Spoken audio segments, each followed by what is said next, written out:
Hello everyone, welcome to Bra Classes. I hope you are doing great. After a long break, I am back with an important discussion. आज हम politic का topic discuss कर रहे हैं, cross voting in Rajya Sabha election. आपने news पढ़ी होगी, आपको पता होगा भी 2 दिन पहले राज्यसभा इलेक्शन हुए कई स्टेट में, लाइक यूपी, हिमाचल प्रदेश, कर्नाटका और कुछ स्टेट में क्रॉस वोटिंग देखने को मिली। इस वजह से इसको हम डिस्कस कर रहे हैं। तो क्रॉस वोटिंग तो न्यूज में, इस वजह से हम इसको डिस्कस करेंगे, बट हमारा ओवरऑल टॉपिक राज्यसभा इलेक्शन है। इस डिस्कशन में आपको राज्यसभा इलेक्शन को लेकर बहुत से ऐसे पॉइंट्स पता चलेंगे जो मे बी आपको ना पता हो, एंड एग्जाम के पॉइंट ऑफ व्यू से बहुत इंपॉर्टेंट वो पॉइंट्स हैं, एज इट इज पूछे जा सकते हैं स्टेटमेंट बेस्ड क्वेश्चंस में, पॉलिटी सेक्शन में। तो this is going to be an important one. Let's start.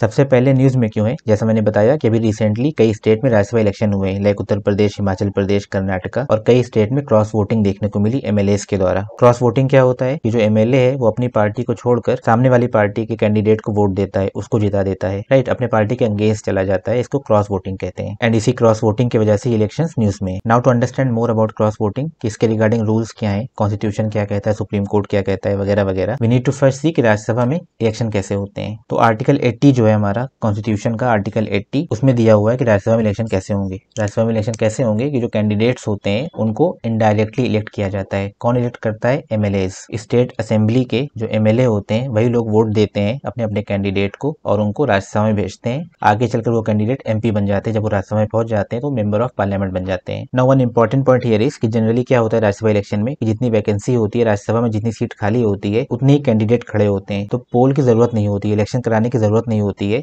जो कैंडिडेट होते हैं, मान लीजिए 3 वैकेंसी है, 3 कैंडिडेट खड़े हैं, तो तीनों अनअपोज इलेक्ट हो जाते हैं। इनफैक्ट 1998 से पहले राज्यसभा इलेक्शन को इतना इंपॉर्टेंस ही नहीं दिया जाता था, क्योंकि रिजल्ट सबको पहले से पता रहता था। जैसे मैंने बताया कि एमएलए ही वोट देता है, तो जिस पार्टी के एमएलए सबसे ज्यादा है वही जीतेंगे इलेक्शन, उन्हीं का कैंडिडेट जीतेगा। तो इस वजह से कोई कैंडिडेट एक्स्ट्रा खड़ा ही नहीं होता था, क्योंकि उसको वोट कौन देगा। बट 1998 में क्या हुआ, पहली बार क्रॉस वोटिंग सामने आई। 1998 में महाराष्ट्र में जब इलेक्शन हो रहे थे राज्यसभा के, तो कांग्रेस के एक एमएलए ने क्रॉस वोटिंग किया, जिसकी वजह से कांग्रेस का एक जो कैंडिडेट था वो हार गया इलेक्शन राज्यसभा में। तो पहली क्रॉस वोटिंग 1998 में हुई थी महाराष्ट्र में, ये याद रखने वाली बात है। And after that cross voting को रोकने के लिए क्या किया गया कि जो रिप्रेजेंटेशन ऑफ पीपल एक्ट है 1951, आरपीए 1951, इसमें एक अमेंडमेंट किया गया 2003 में। अमेंडमेंट किसमें किया गया? सेक्शन 59 में। और सेक्शन 59 को अमेंड करके उसमें ओपन बैलेट का एक प्रोविजन डाला गया कि राज्यसभा के जो भी इलेक्शन होंगे वो ओपन बैलेट से होंगे। तो ये भी एक फैक्ट है याद रखने का कि राज्यसभा के जो इलेक्शन होते हैं वो ओपन बैलेट से होते हैं। ओपन बैलेट का मतलब क्या होता है कि जो भी एमएलए वोट दे रहा है वो अपने पेपर पर उसने किसका नाम लिखा है ये उसको दिखाना होगा। किसको? ऑथोराइज एजेंट को। पार्टी का जो ऑथोराइज एजेंट है हाउस के अंदर, उसको वो अपना बैलेट दिखाना होगा कि वो किसको वोट दे रहा है। पहले जब सीक्रेट बैलेट था 2003 से पहले, जब तक अमेंडमेंट नहीं हुआ था आरपीए में, उससे पहले कोई किसी को भी वोट दे सकता था। उसके पर्चे पे किसका नाम लिखा है किसी को पता नहीं चलता था। तो ओपन बैलेट का प्रोविजन 2003 में आया, एंड उसके बाद से राज्यसभा इलेक्शन जो होते हैं वो ओपन बैलेट पे होते हैं। एंड अनदर इंपॉर्टेंट पॉइंट यहाँ पर लिखा नहीं हुआ है, एंड वो लॉजिकल सी बात है, जो इंडिपेंडेंट एमएलए होते हैं हाउस के अंदर, लेजिस्लेटिव असेंबली के अंदर जो इंडिपेंडेंट एमएलए होते हैं, उनको अपना बैलेट शो करने की जरूरत नहीं है, क्योंकि वो किसी पार्टी को बिलोंग नहीं करते, तो उनको अपना बैलेट किसी को दिखाना नहीं होता है, राइट। ये एक स्टेटमेंट की तरह आ सकता है, तो आप हो सकता है कंफ्यूज हो जाए। तो कंफ्यूज होने की बात नहीं है, लॉजिकल सी बात है। Independent MLA are not required to show their ballots to anyone. तो ये मैंने शॉर्ट में इसीलिए लिखा है ताकि आप नोट्स की तरह इसको याद रखें। डिस्कशन में आपने पूरी बात सुन ली, उसके बाद आप इन स्लाइड्स को यूज कर सकते हैं रिवीजन के पर्पज से ना। तो ये तो हो गया कि राज्यसभा इलेक्शन होता कैसे और क्या क्या रूल्स रेगुलेशन क्या है उसके, right. Now anti defection law जो है 10th शेड्यूल का, उसका क्या रोल है राज्यसभा इलेक्शन में? क्योंकि आपको पता है कांग्रेस के जो 6 एमएलए थे जिन्होंने हिमाचल प्रदेश में क्रॉस वोटिंग किया, उनको स्पीकर ने डिस्क्वालीफाई कर दिया है एडीएल के ही अंदर। तो एडीएल का क्या रोल है राज्यसभा इलेक्शन में? Let's see. सबसे पहले एंटी डिफेक्शन लॉ के बारे में आपको पता होगा, 52nd अमेंडमेंट से लाया गया था 1985 एंटी डिफेक्शन लॉ। क्यों लाया गया था? मेनली हॉर्स ट्रेडिंग को रोकने के लिए, कि जो एमपीज हैं, एमएलए हैं, वो अपनी पार्टी को ना बदलें, अपनी पार्टी में रहें, पार्टी लाइन के हिसाब से चलें, राइट। तो इसके लिए एंटी डिफेक्शन लॉ लाया गया था। ना वो एंटी डिफेक्शन लॉ के अंदर 4 डिस्क्वालीफाइंग कंडीशंस हैं, उनमें से 2 जो यहाँ पर रिलेवेंट है वो है giving up membership, party membership को गिव अप कर देना वॉलंटरली, और दूसरा है voting against party whip. Party जिसको वोट देने को इंस्ट्रक्शंस दे, व्हिप का मतलब होता है इंस्ट्रक्शंस देना, पार्टी जो इंस्ट्रक्शंस दे कि जिसको वोट देना है आप उसको वोट ना दे, किसी और को वोट दे दें। तो इस 2 कंडीशन पे एंटी डिफेक्शन लॉ अप्लीकेबल होता है और आपको डिस्क्वालीफाई किया जा सकता है हाउस से। But there is a catch.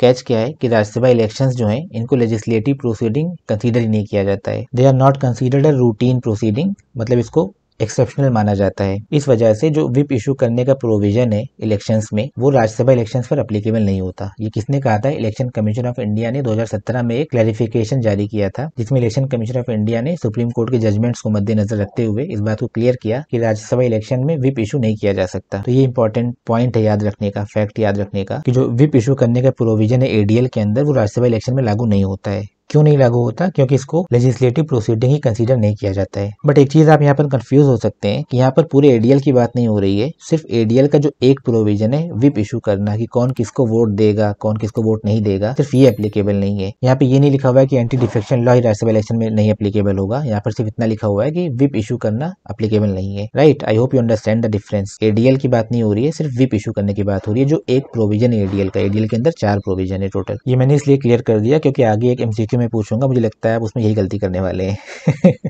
Right, तो ये तो हो गया कि 10th शेड्यूल का क्या रोल है राज्यसभा इलेक्शन में। ना उसी सुप्रीम कोर्ट का क्या रोल है राज्यसभा इलेक्शन में, यहाँ पर भी हमको एक दो फैक्ट्स पता चलेंगे। पीछे मैंने आपको बताया था कि 2003 में आरपीए में अमेंडमेंट करके ओपन बैलेट का प्रोविजन लाया गया। तो ये जब मामला सुप्रीम कोर्ट में पहुंचा ओपन बैलेट वाला, तो सुप्रीम कोर्ट ने इसको अपहेल्ड किया। सुप्रीम कोर्ट ने कहा अच्छी बात है, ये ओपन बैलेट से ही करना चाहिए। तो Kuldip Nayar versus Union of India 2006 में सुप्रीम कोर्ट ने 2 बातें बोली। पहली तो ये कि राज्यसभा इलेक्शन में ओपन बैलेट से ही होगा। दूसरा, सुप्रीम कोर्ट ने यहाँ पर क्या बोला कि जो एमएलए हैं अगर वो पार्टी के अगेंस्ट जाके वोट करते हैं तो वो डिस्क्वालीफाई नहीं होंगे एंटी डिफेक्शन लॉ के अंदर। ये बात सुप्रीम कोर्ट ने 2006 में बोली थी। इलेक्शन कमीशन ऑफ इंडिया ने 2017 में बोला है, इसी जजमेंट को मद्देनजर रखते हुए। मैंने पीछे बोला था कि इलेक्शन कमीशन ऑफ इंडिया ने 2017 में क्लैरिफिकेशन जारी किया सुप्रीम कोर्ट के जजमेंट्स को रिफ्लेक्ट करते हुए। तो यही वो जजमेंट है जिसकी इलेक्शन कमीशन ऑफ इंडिया बात कर रहा था। राइट, एंड एक और रिलेटेड केस है सुप्रीम कोर्ट का, रवि एस नायक एंड संजय बांद्रेकर 1994 का केस है ये। इसमें सुप्रीम कोर्ट ने क्या कहा कि जो वॉलंटरी गिविंग ऑफ मेंबरशिप वाला प्रोविजन है एडीएल का, इसको थॉरली चेक करने की जरूरत है। इसका ये मतलब नहीं है किसी ने फॉर्मली जाके रिजाइन कर दिया तो मेंबरशिप मान लिया गया। हाउस के अंदर या हाउस के बाहर क्या कंडक्ट है उस मेंबर का, क्या उसमें कोई मेलाफाइड इंटेंट दिखता है, ये सब भी हम चेक करेंगे तब मानेंगे। राइट, अब आपको इतनी बातें पता चल गई कि कौन से प्रोविजन लग रहा है राज्यसभा इलेक्शन में, कौन सा नहीं लग रहा है। अब आप इस बात को अप्रिशिएट कर पाएंगे कि अभी जो इलेक्शन हुआ हिमाचल प्रदेश में, उसमें जो 6 कांग्रेस के एमएलए थे जिन्होंने पार्टी के अगेंस्ट जाके वोट किया, उनको स्पीकर ने डिस्क्वालीफाई कर दिया एडीएल के अंदर 10th शेड्यूल के अंदर। और रीजन क्या बताया कि उन्होंने पार्टी विप को फॉलो नहीं किया। मैंने अभी आपको बताया कि जो विप इशू करने वाला प्रोविजन है ये लागू नहीं होता राज्यसभा इलेक्शन में। ये बात मेरे ख्याल से स्पीकर को भी पता होगी, इसलिए उन्होंने सिर्फ एक रीजन नहीं बताया उनको डिस्क्वालीफाई करने का। पीछे से उन्होंने एक क्वेश्चन और लगा दिया कि अगर ये फेल हो जाए मेरा, तो साथ में ये बोल दिया कि जो बजट अभी हुआ था, पास हुआ था हिमाचल प्रदेश में, उस वक्त ये लोग एब्सेंट थे। राइट, 2 रीजन दे दिया। एक तो इन्होंने पार्टी विप को फॉलो नहीं किया, दूसरा जब बजट पास हो रहा था असेंबली में तो ये 6 एब्सेंट थे। राइट, 2 रीजन दिया है, जिसमें से जो पहला रीजन है मैंने आपको बताया कि वो एप्लीकेबल नहीं है। तो ये पूरा केस था राज्यसभा इलेक्शन का कि अभी जो रिसेंट इलेक्शन हुए उसमें क्या क्या हुआ है, क्रॉस वोटिंग क्या होता है, किसने किया, क्या किया। और इसके साथ साथ हमने सारे रूल रेगुलेशंस भी देखे, प्रोविजंस देखे, कॉन्स्टिट्यूशन का भी देखा, सुप्रीम कोर्ट ने क्या कहा ये भी देखा, आरपीए में क्या लिखा हुआ है, एवरीथिंग। राइट, आई होप आपको काफी कुछ नया पता चला हो, काफी फैक्ट्स पता चले हो राज्यसभा इलेक्शंस को लेकर, जो पॉलिटी सेक्शन में एज ए स्टेटमेंट पूछे जा सकते हैं यूपीएससी एग्जाम्स में। तो हमने यहाँ पर सारे इंपॉर्टेंट प्रोविजंस राज्यसभा इलेक्शंस को लेकर डिस्कस किए। आई होप आपको सब कुछ समझ में आया हो। If that is the case, यहाँ पर एक एमसीक्यू है आपके लिए हमेशा की तरह। आप इन स्टेटमेंट्स को पढ़िए और इसका जो भी आंसर हो हमें कमेंट करके बताइए। आपका आंसर सही है नहीं, मैं रिप्लाई करके बताऊंगा। तो that's it. If you are still here, I hope you must have enjoyed this video, and if that is the case, please let me know by pressing the like button. Share this video with your friends and say something, anything in the comment section. I'm all ears. And most importantly, if you haven't subscribed to us already, please do subscribe. So that's it. Let's see you in some other video. Till then, take care.